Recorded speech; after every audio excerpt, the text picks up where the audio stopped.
Formula One in the early 80s, a power struggle behind the scenes as FISA and FOCA battled for control of the sport, and a power struggle on the track. Williams and Ferrari took over from Lotus as the pace-setting teams. But when Nelson Piquet became the first turbo-powered world champion in 1983 in the Brabham, the way ahead was clear. The following year, there would be only one normally aspirated car on the grid.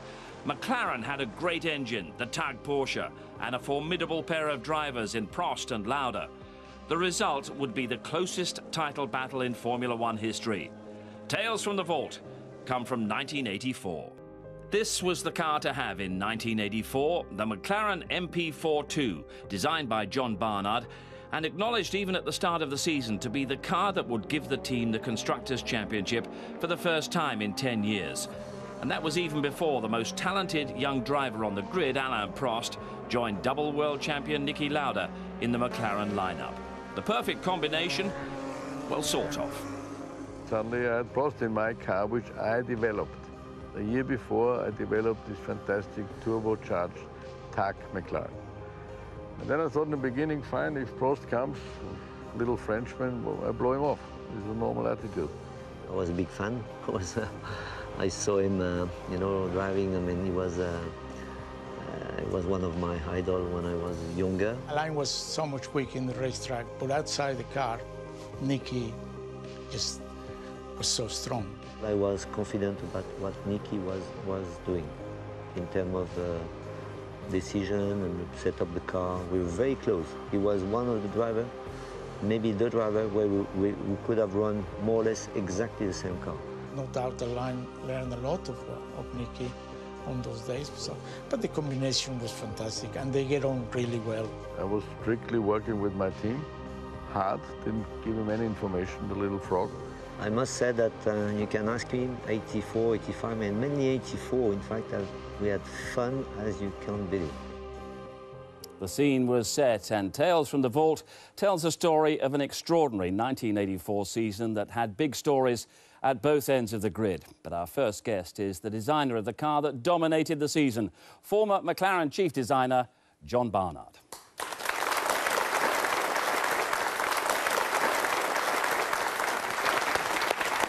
John, welcome.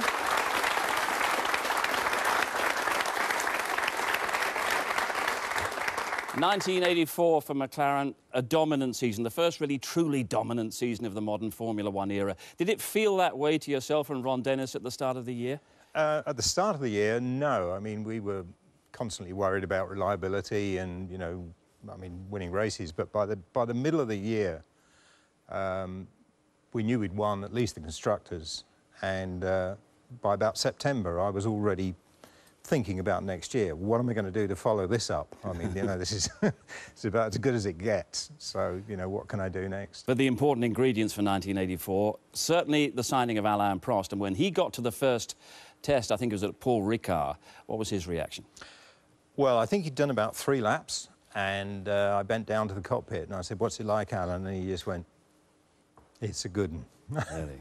And that was it. And I mean, that from then on, we knew we had a strong car. The first test down there actually was we had understeer. The first thing he came in and said, "I've got too much understeer." So we had to phone back to the factory and get some front wing extensions made to give us a bit more aero at the front. But the big thing about the car was that it had a fantastic traction, it had fantastic rear end. And so, especially for a guy like Alain, who was amazing at being able to take a car into the corner with some understeer, but especially with a turbo engine, he would be able to get the throttle open way earlier than anybody else. So he'd just come out like a rocket. But what about Niki, who'd been there a couple of seasons? We heard him there, that little Frenchman, I'm going to blow him off. Yeah. Well, Niki really was... To say he developed the engine, yes, he did do a lot of work on it in '83. And he was really behind forcing me to do an interim car in '83, which was not my plan. And with the numbers of people we had then, I think the whole team was about 74 people, including the tea lady. We just didn't have the resources, but we had to do it because he put pressure through Marlboro and through Marlboro onto Ron and then Ron onto me. And so we had to do it. But in fact, it was a good move. I mean, I have to say, it was a good move. And we nearly won the last race in '83. So it all put you in great shape for the start of 1984. Yeah. Prost against Lauda. We will tell the story of their battle for that 1984 title that was decided by a mere half a point. But there were other things going on down the grid in 1984. Two British drivers of note were facing their first full season in Formula One. And their fortunes were a bit of a contrast with the exploits of Prost and Lauda. One of those, Martin Brundle, we'll hear from later. And for Jonathan Palmer, 1984 was also a very big year. Britain's Dr. Jonathan Palmer joins the Grand Prix scene with the Ram team after a brilliant apprenticeship in Formula Ford as British Formula 3 champion and the 1983 Formula 2 champion of Europe. And please welcome Dr. Jonathan Palmer.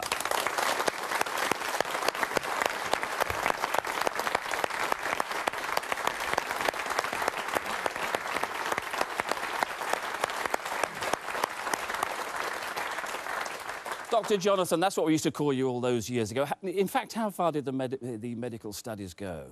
Well, they went up until 1979, 1980, when I did actually complete my medical studies, and managed to qualify, which is quite a miracle, really, because I'd spent 5 years racing at club level. I used to spend my weekends going off club racing.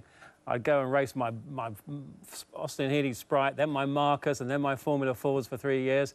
Then I'd go off, come back, rebuild them myself, and then go off racing. So in between all that, I was probably doing about 2 or 3 days a week in medicine. And then, finally qualifying in 1980 was quite a miracle.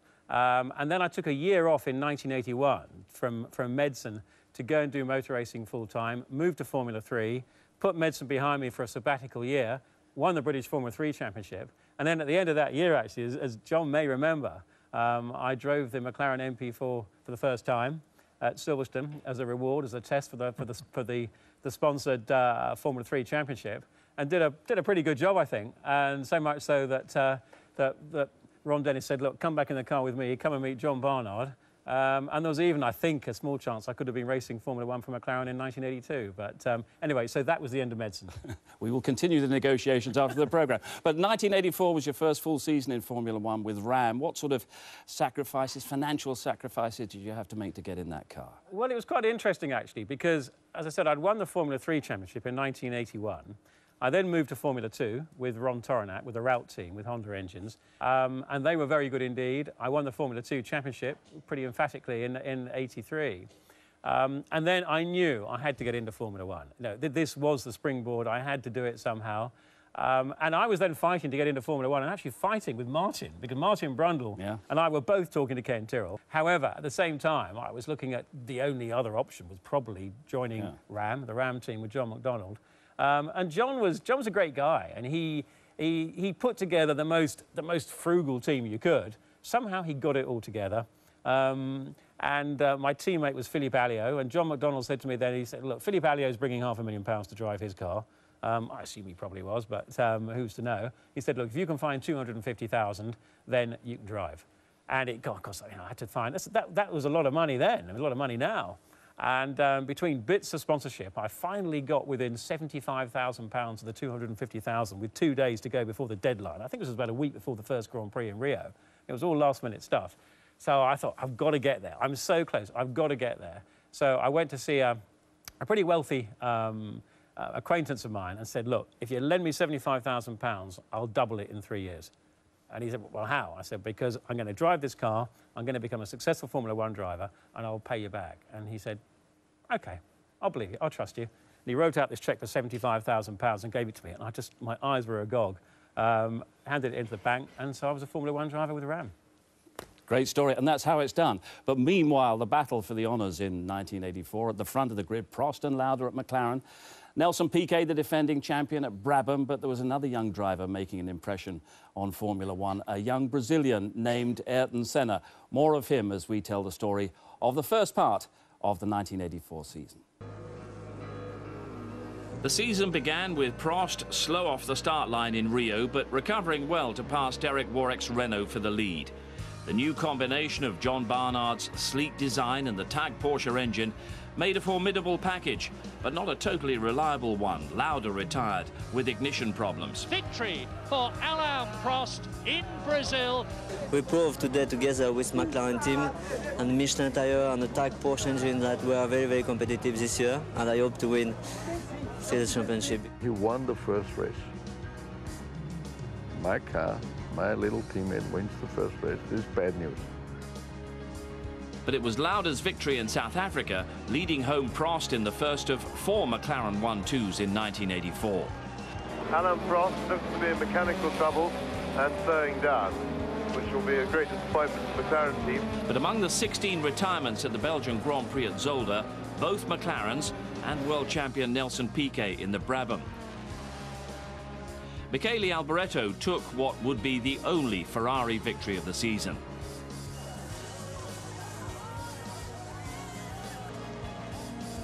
Back came Prost to win at Imola, with Lauda retiring, but Lauda claimed his first season's victory in France.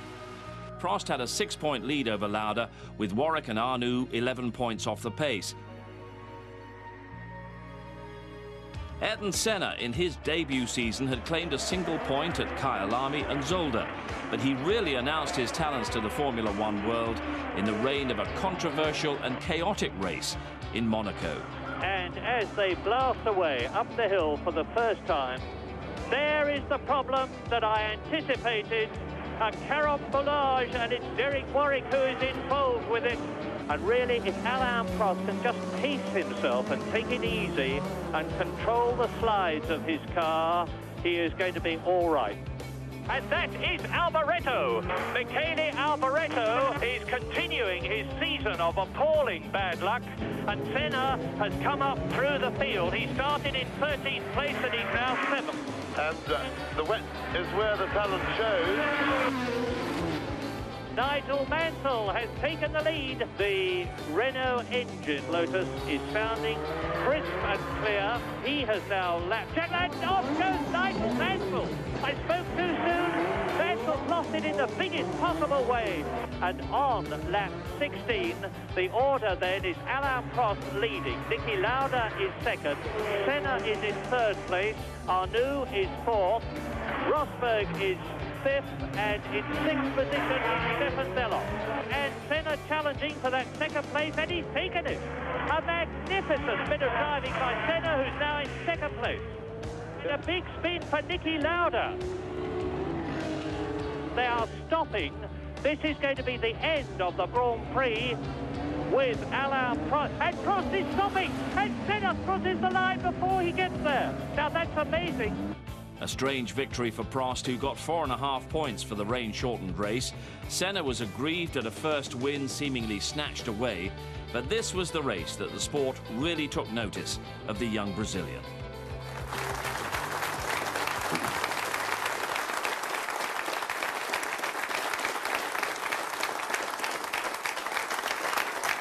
It was all a bit of a mess at the end of that Monaco Grand Prix, and I suppose some people feel that Alain Prost got away with something there, but also the half points that were awarded eventually cost him the world title.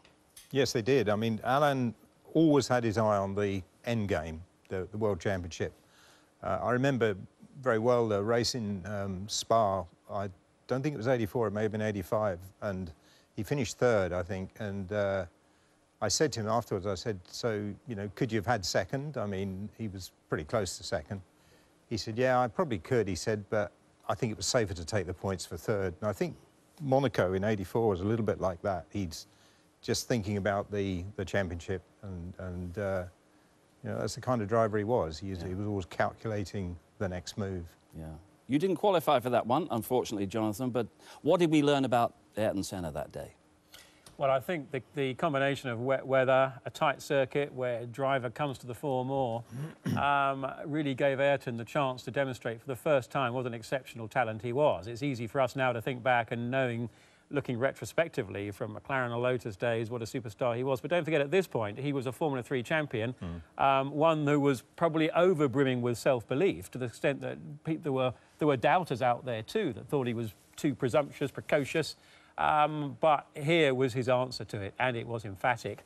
And not only was it impressive that he hugely impressive that he got the Tolman into second place, but that he was very, very angry about the race being curtailed in conditions today that would have had the safety car out 10 laps before. He wanted to keep going, and I'm sure he would have had Alain if he had been doing so. Well, he never lost that self-belief, that's for sure. A lot of our audience, I'm sure, have memories of that dramatic Monaco Grand Prix, and maybe even Ted Kravitz as well. How old were you, Ted?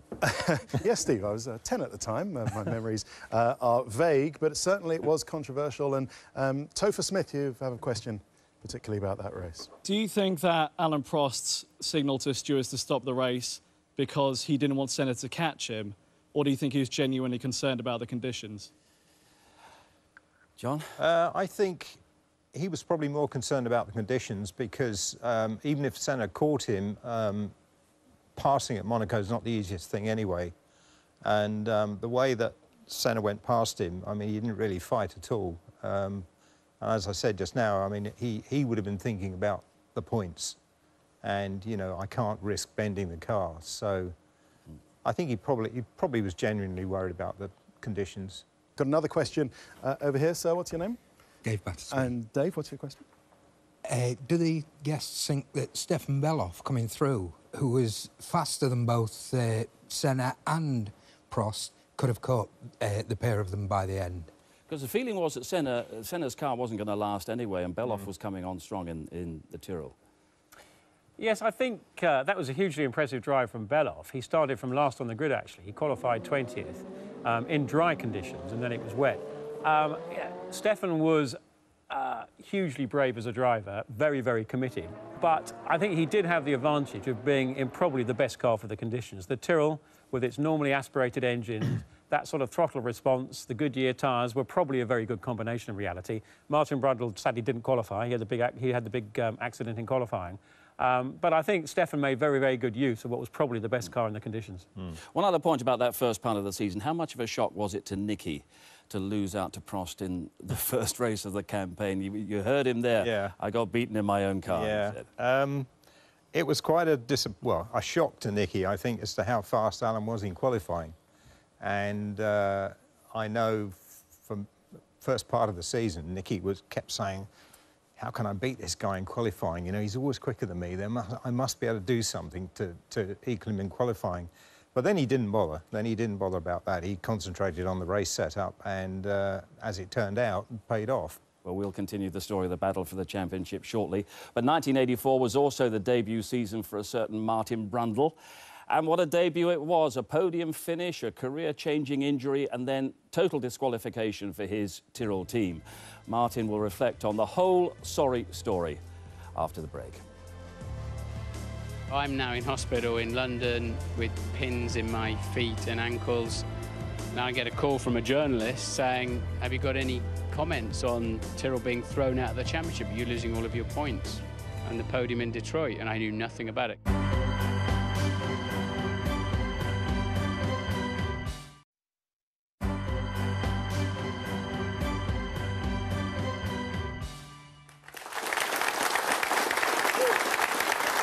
Tales from the vault, telling the story of the 1984 season. Prost against Lauda, the McLaren teammates, producing the closest battle in Formula One history. It was the debut season for Jonathan Palmer and an epic one for McLaren designer John Barnard, who are with us today in the studio. And it was also pretty memorable for one Sky F1 commentator, Martin Brundle.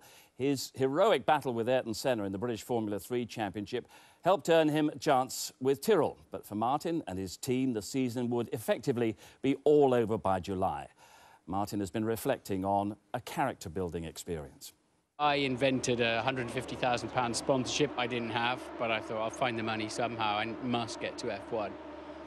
And he called me to his office. I drove down from Norfolk to Ockham, and he said, bad news, I don't have a sponsorship. He said, but the good news is I'm going to sign you anyway, and I know you don't have the £150,000, so forget that. And he offered me a 3-year deal, and the first year was £30,000, including all my travel, insurance, everything. I made more money buying and selling the Mercedes that we got a special discount on back in those days.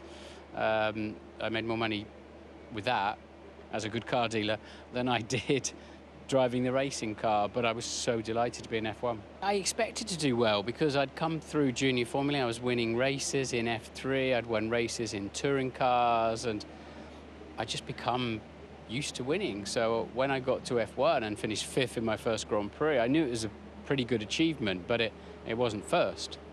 And so I was pretty pleased, and the team were very pleased because they only handed out points down to 6th place back then, and to finish 5th was great.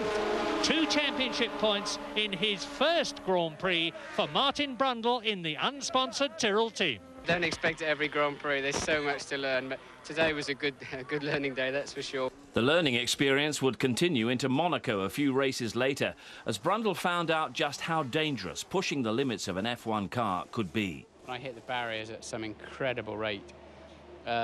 Bounced down the track, my arm was dragging on the track, my head was bouncing off the track because the car stopped sort of just above my elbow, the bodywork. The next thing, I was in the pits. I must have run back to the pits. I don't know how or where or how I got into the pits.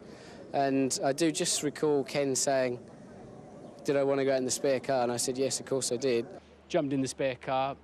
Ken Tyrrell plugged the radio in. It wasn't a ship-to-shore radio then, you had to manually push it in, and said, you need to get on with it. You're 22nd, and only 20 cars started the race. And I said, no problem, which track am I at? At which point he switched it off, they took me out and took me away. I got a bit of a sore foot, as I say, a sore neck, but I think I'm in one piece, you know. Brundle showed his courage and potential when he produced a fine 2nd place just 2 races later. The only normally aspirated car in the field, the nimble Tyrrell passing the vastly more powerful turbo cars. But after the race, the governing body found that the car was far from legal. Basically, we were running light through the race. You can call it cheating, you can call it maximising. Well, you can only weigh the car at the beginning of the race and the end of the race. We had a water tank on board. It wasn't strictly illegal, but they found a trace of petrochemicals in there. Obviously, some similar churns had been used, and they threw us out of the championship. The Tyrrell scandal raged on until the end of the season, but Brundle's year ended prematurely with a crash in Dallas, which almost put paid to his promising Formula One career. I smashed my ankle to bits and broke my right foot. So I'm now in hospital in London with pins in my feet and ankles. Now I get a call from a journalist saying, have you got any comments on Tyrrell being thrown out of the championship, you losing all of your points and the podium in Detroit? And I knew nothing about it. Ken had chosen not to tell me at that point, and I was pretty distraught, as you might imagine. John,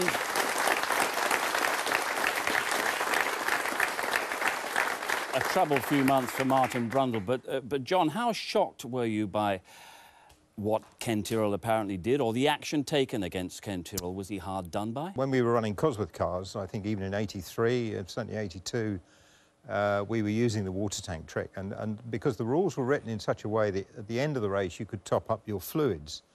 So a number of us, I think Williams did it, we did it, McLaren, I'm sure others did it. I think Tyrrell did it. They had what we said were water-cooled brakes, and actually what it was a huge tank of water on board, something like 30 kilos of water, and you had a windscreen washer motor and some little tubes running along the suspension, and when the flag dropped, the driver flicked a switch, and within a few laps all this water was gone. It was just dumped out over the track on the brakes, and you were 30 kilos underweight, and then at the end of the race you could top up. So you topped up all this water in the tank. And that, you know, was it legal? Well, it wasn't in the spirit of the regs, but at that time, those of us with Cosworths were feeling a bit hard done by with these turbos with another 150, 200 horsepower, more than we had. So we thought it was a kind of a fairly, you know, it was an okay bending of the rules. I think what Martin's talking about, I'm surprised he says water tank, because I thought in '84, Tyrrell did it with lead shot in the fuel tank, but, which was a little bit, shall we say, pushing less the rules that little bit further. Yeah, but we don't call Ken Tyrrell a cheat. That would be wrong. Yes, that'd be wrong. I mean, Ken was he was a wonderful person to drive for, and he was intensely competitive. Push the rules to the limit, but then I think every team does, you know. And to be honest, unless you know really what happened, and I don't, and probably none of us here really do, it's not appropriate to make a definitive judgment. Yeah. Ted, is that the opinion of our audience as well? Adrian, you've got a good point. I was just wondering, in the scheme of things, has any other team been punished as hard as that? Well, I can go back to a race we had at McLaren in Zolder in '82, I think it was, and we actually lost because they said we were, it was either half a kilo under, or half or 1 kilo underweight at the end. And we questioned it, and we tried to prove that their scales weren't even accurate to within a kilo. You know, I mean, to weigh sort of 500 kilos with electronic scales is not the easiest thing in the world. I mean, plus or minus 1% is, you know, it's not unusual. And so we went to town, but they decided that was it, you know. But it did force the FIA to start to bring in better control. I mean, you know, you couldn't, you know, you had to have, as you see today, I mean, you have these absolutely perfectly flat pads that the cars are measured on and weighed on and so on. In those days, it wasn't like that. They put the scales down in the available garage that the FIA were going to use and said, that's it. It's a little bit more primitive. Yeah. It's a sport of fractions, and this particular season came down to a mere half point. That Alain Prost, Niki Lauda battle for the Drivers' Championship at McLaren. We left it at the end of that controversial rain-shortened Monaco Grand Prix, for which half points were awarded. So Prost had a 10.5-point lead over his teammate. Prost 3 wins, Lauda 2.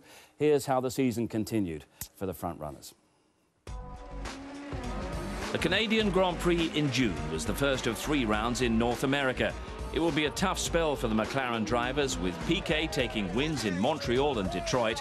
And then Keke Rosberg would score the first victory of the new Williams-Honda partnership in Dallas. And there it is. Well done, Keke Rosberg, whose fighting drive has lifted him to 5th place in the championship with 7 races still to go. A race remembered for sweltering conditions, which broke up the circuit before the race and almost broke Britain's Nigel Mansell at the finish line. Nigel Mansell's pushing in this searing heat and he's fainted. As the championship returned to Europe, McLaren were back to winning ways. Going into round 10 at Brands Hatch, Lauda was 10.5 points behind Prost. Prost then retired with gearbox trouble, and Lauda's 3rd win of the season allowed him to close the gap to just 1.5 points, and in so doing became Formula One's greatest ever point scorer. I don't know what to congratulate you on most. Your 3rd British Grand Prix victory, more points than anyone in history, and you've closed up on the World Championship. Which gives you the most pleasure? Close up on the championship, because that's important to me, because I only finished 3 races so far, so I had to make up a lot of points, and thank God I made them today. The next 4 races would see Lauda and Prost take it in turns to visit the top step of the podium. It was clearly a 2-horse race for the championship, with Elio De Angelis a distant 3rd place in the standings. Unreliability, though, would continue to be an issue for McLaren, with Prost suffering more mechanical troubles than Lauda. Lauda would win his home race in Austria after Prost hit a patch of oil and spun off. Lauda overtook the Brabham of Piquet to win by 23 seconds. Niki Lauda crosses the line, raises his hand, wins the Austrian Grand Prix, takes the lead in the World Championship, increases the McLaren massive lead in the Constructors' World Championship. I mean, it's nice to win the Austrian Grand Prix in Austria, but it's more important than 9 points, I can tell you this. Prost would take the win at the new Nürburgring with Lauda 4th, but Lauda's more consistent second half of the season had given him the upper hand. He led the championship with 66 points to Prost's 62.5. The scene was set for a tense climax to the season in Portugal. For me, I wanted to go to the last race with no holidays, you know what I mean? And I did a good, very fantastic season, I did a good season, and I absolutely want to win the championship. And even if I do not win it, I want to go to Estoril with a chance. So Estoril for the showdown. But John Barnard, of course, by that time, the Constructors' Championship had been secured for McLaren. What sort of personal satisfaction did that give you? Well, a great deal of satisfaction. The problem for me was that by that time, I was well into thinking about next year. And that was difficult for me, because you know, how do I follow a season like that? So on the one side, yeah, it was great, but you know, that's done and dusted. Forget that one. What about next year? And that's the way Formula One is. So you've got to think of the next one. But for you and Ron, was the kind of ruthless streak to the rest of the season? We want to really sort of nail this down, absolutely dominate this season. Yes, I mean, you've shown some of the reliability issues, and that was always a problem, always something that was hanging in the back of your head. I think we had about, don't forget, this is the first year of the TAG Turbo engine, the first racing year as such. And we had about 25 engines, I think, in total, which sounds a lot, but in fact, the 3 or 4 of those were at the factory just for development. And, you know, you come to a race weekend with maybe 6 engines, which, you know, if, as in Spa, you started to burn the pistons on these engines pretty quickly, then you were worried. I mean, you know, it's no good having a quick car if it doesn't finish.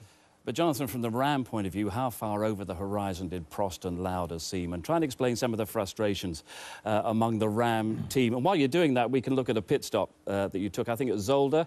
There's plenty of time. It took about 45 seconds, this pit stop. So is this typical of the kind of frustrations among the team? Yes, indeed. I mean, really, the car that McLaren had, that John had, the engine, it was a world away from the Ram with the Hart engine we had. We'd typically be qualifying 7 or 8 seconds a lap slower than the McLarens. We were in a completely different race. At this time, too, reliability was very poor compared to now. Don't forget that this was the first year that the car's fuel quantity had reduced, as I recall, from I think 250 to 220 litres, and refuelling was banned. So the engine manufacturers were all trying to get the most power, yet complete the race distance without turning it down. Yeah, it's quite a pantomime there, isn't it, really? This is no fault. You know, then there was also Brands Hatch, where, well, so many good things have happened for you at Brands Hatch in recent years, but this wasn't one of them. This was not one of them, and it wasn't good for McLaren, I don't think, either, because this was at Clearways. Something broke on the suspension on the left front, like it's steering or something, and I just ploughed straight into the barrier on the left-hand side. The race was stopped, and I think certainly your cars, maybe Nicky was leading or Alain. The race was stopped, and they had a fair old lead, and it was red flagged, had to be restarted. So I don't suppose I was the most popular person in McLaren's eyes, but you know, it was all just about starting, and so many of us did start in back-end cars. People like well, Alonso started in Minardi when he began, and Mark Webber did. But somehow just getting in there, proving yourself, getting some experience in something. Tends to be the way that a fair few of us started. Well, to the relief of some, maybe yourself, there was only 1 race left in the season. It had come down to a final race showdown in Estoril. Niki Lauda needing 1st or 2nd to take the title from Alain Prost. The dramatic Portuguese Grand Prix will be next on Tales from the Vault. Somebody told me Marlboro has already printed posters, Prost World Champion, blah, blah, blah. Even more motivation for me.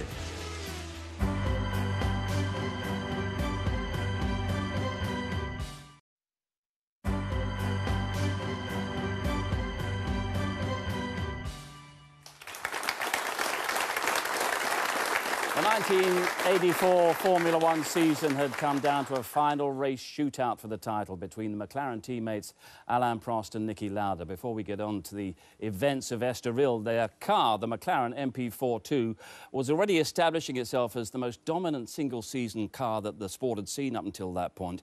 John, try and explain exactly what made it so good. You had pioneered carbon fibre composite construction a couple of seasons earlier. Was that the key? It was part of it. I mean, it's the same then as it is now. It's aero and engine are basically the 2 biggest things. Obviously, the driver plays a part too. But we had a very good aero package. It had tremendous traction. We were generally always fighting to tune out the understeer. And Alain, in particular, is a driver who can drive around understeer better than any other driver I've ever worked with. And because of that, he would ease the car into the corner just enough to counteract the understeer, but then he would open the throttle so early and come out so fast. And I think by middle of the season, Nicky had more or less given up trying to out-qualify him. So he'd sort of accepted the fact that Alan was going to do a better job in qualifying. But the last race, actually, was a race that I remember distinctly because Nicky was even further away from Alan in qualifying. He was, I forget where he was somewhere in the middle of the pack. And he, as you say, had to be one or two to win. It was all very dramatic. We will tell the story now, then get your reminiscences about it afterwards. That's the car, but who would emerge from the McLaren ranks as world champion? Lauda needed that second place in the race to take the title. Prost needed to win, with Lauda no better than third. It was all a very close call, but there were some warning signs for Niki Lauda. Somebody told me Marlboro has already printed posters, Prost world champion, blah, blah, blah. Serious. Yes, they did that. Yeah? Even more motivation for me. The poster seemed justified when Prost qualified on the front row, with Lauda back in 11th, and Lauda would make only slow progress through the field. Things were looking very good for Prost to finally claim his first world title when he got past Rosberg and into the lead. Lauda was in trouble. The left turbocharger got broken with a stone. So I saw the boost, but no power. I could not pass anybody on the straight, which normally would have been easy to go by. And there I was frustrated, like you do not believe that I cannot get by. But he clawed his way up the field, and when he swept past Senna, only Mansell in the Lotus stood between him and the world title. It seemed impossible, but he had to get that second place. He was praying in the car, and then suddenly a black car stopped in the track. Then the board, you're second. No, that can't be my board. Am I second? You know? And then in the next time around, he was very careful. He said, oh, yes, it is Nigel. Bloody hell, I'm second, you know. Lauda, who started this race 3.5 points ahead of Alain Prost, is on his way to his third World Championship in his 157th Grand Prix, a quite incredible achievement. So despite Prost claiming his 7th win of the season, it was Lauda who took the title by a mere half point, the narrowest margin in Formula One history. Is the third time better than the other two?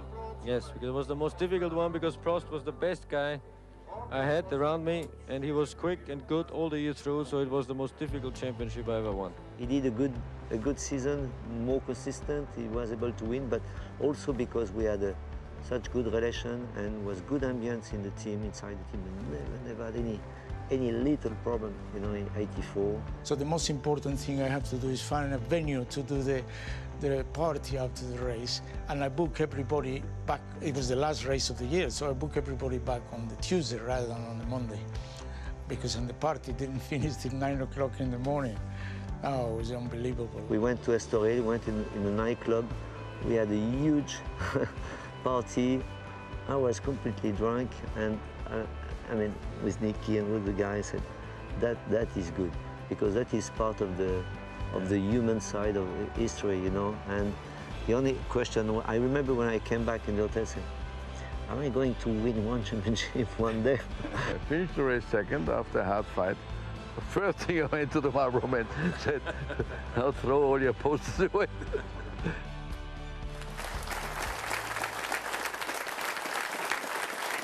I'm sure those posters are lying around somewhere. So Lauda was world champion, but Prost had won 7 races, Lauda only 5. What were your feelings when you saw Nigel Mansell go out? What sort of sympathy for Alain Prost? Well, I think there's more sympathy for Nicky, to be honest. I mean, he had pushed for the turbo car back in '83. He had done a lot of the testing, you know, and in Estoril, I've never seen Nicky drive the way he drove in that race. I mean, he was driving inside, outside. I mean, he was just going past people like And, you know, Nicky is a classic. Nicky weighs up the odds, as everybody can remember from the Japanese Grand Prix that was such bad conditions. He said, no, it's too dangerous. 76. So Nicky, you know, Nicky is not the guy to take risks, but that race, that was the last race of the season, and he was going to do anything to win. I'm sure he was one of your heroes as you were coming up through motorsport. Was that the sort of last flourish of a great champion? Because he wasn't really a factor in 1985.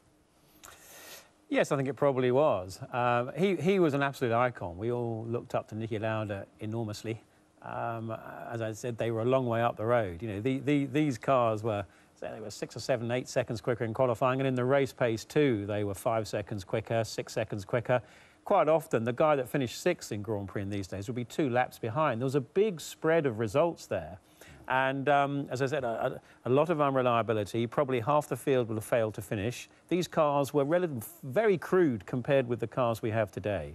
The level of sophistication was there. And all that did mean that the guys who are right at the front, the Niki Laudas, the Alain Prosts, they were a long way in front. The image of them was so much higher, probably, in terms of distance away from where the guys are now at the front. Because they did have the benefit of being in some great cars with great designers like John and engines, and they worked as a team together. And that whole package, I think it actually helped to protect drivers' reputations, because the best drivers got in the best cars and they were a lot better than the midfield cars. Yes. It was much harder for anyone in the midfield to suddenly have a good result. Yeah. So I think the image that we had at the back of Formula One at that time was that these guys were something very special. Yeah, Niki Lauda's 3rd World Championship. Ted, thoughts from our audience? Indeed, Stephen, it was the consistency and guile of Niki Lauda, and something actually Joe Ramirez said a little earlier that's got Cole here, a Woking native himself, thinking. What was your question? Why was Niki so strong out of the car?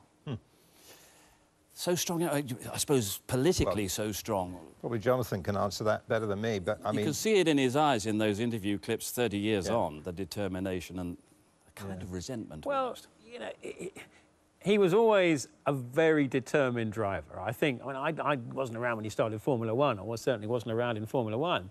But the stories of how he got there, you know, I say it's Machiavellian, but he would do whatever it took to get there. He was an intelligent, clever, cunning person. And so he was that as a character, still is. You know, he's a great guy, Niki.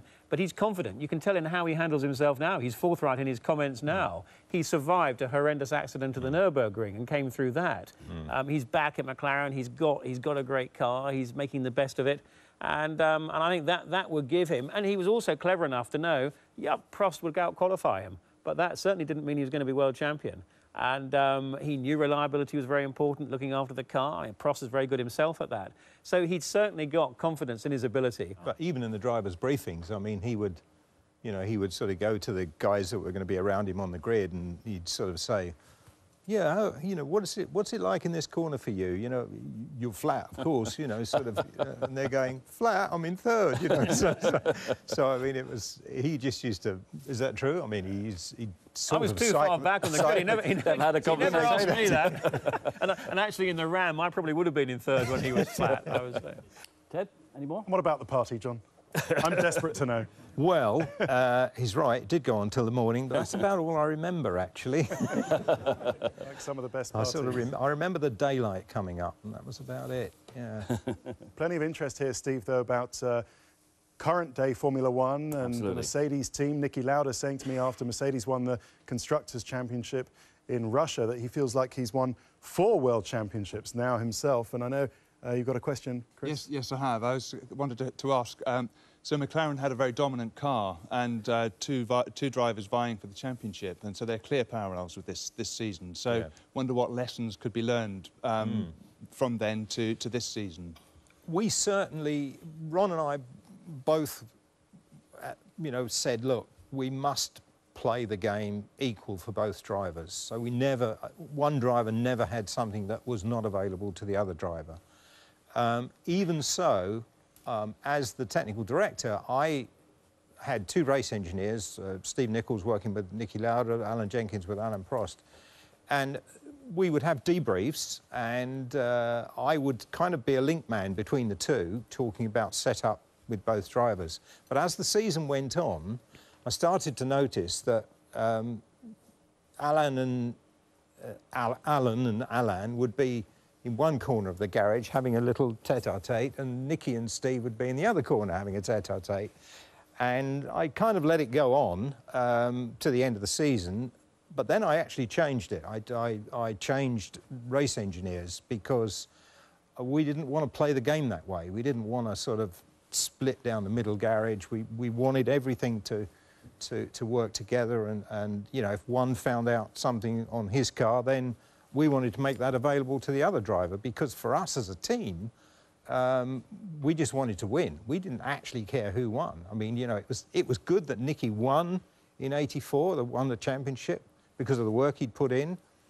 But to us, frankly, it didn't really matter. You know, we won the Constructors, we won the World Championship, job done.